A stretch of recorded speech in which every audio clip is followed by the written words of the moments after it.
Ce top 10 ne te laissera pas de marbre. Si tu aimes la mythologie grecque, tu es au bon endroit. Passionné par la richesse de cette ancienne culture, c'est parti! Juste avant de commencer, n'oublie pas de t'abonner et de cliquer sur la cloche pour ne rien manquer de nos vidéos. 10e position, Héphaïstos, le forgeron divin. Commençons notre voyage avec Héphaïstos, créateur des armes, armures, palais et même des bijoux des dieux.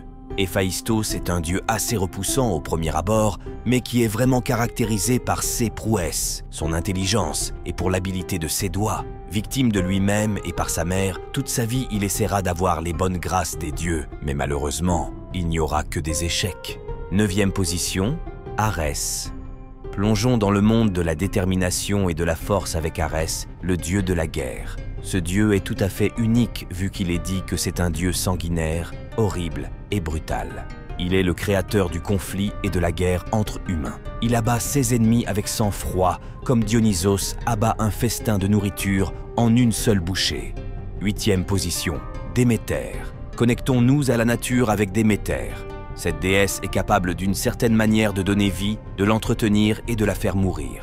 Dotée des facultés de vie sur Terre grâce aux saisons, elle sème la vie et la mort un peu partout sur Terre. 7e position, Hermès, le messager divin. Envolons-nous pour une autre destination avec un dieu ailé. Hermès est le sous-fifre de Zeus en personne et passe tous ses messages en partant des cieux, à la terre, jusqu'aux enfers.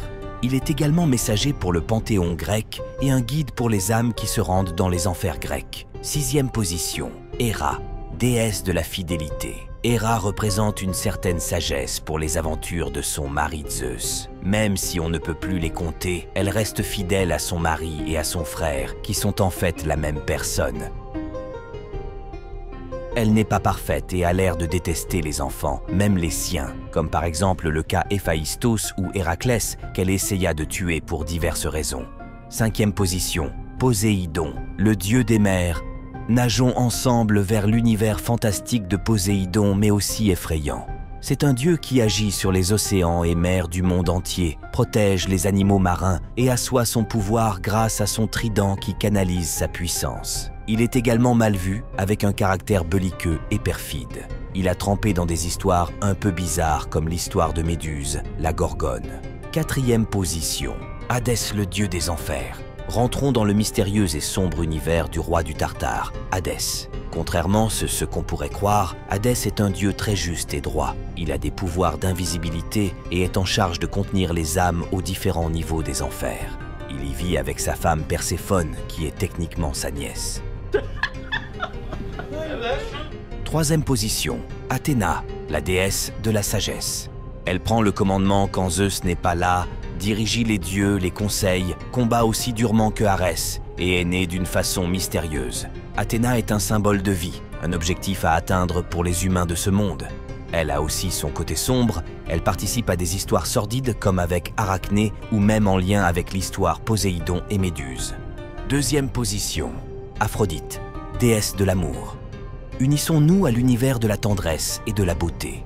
Cette déesse est très importante car elle représente le lien social, la tendresse de deux personnes au minimum ainsi que l'amour qu'ils se portent. Elle est le symbole même de l'amour et afflue avec ses pouvoirs mêmes sur les dieux eux-mêmes. 1re position, Zeus, roi des dieux.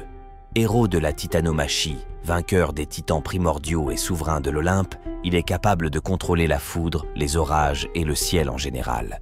Il peut aussi se transformer en tout animal. Cela lui fera faire des choses surprenantes, mais surtout, ce qui l'aidera fortement à fuir sa femme ou sa sœur pour aller voir ailleurs.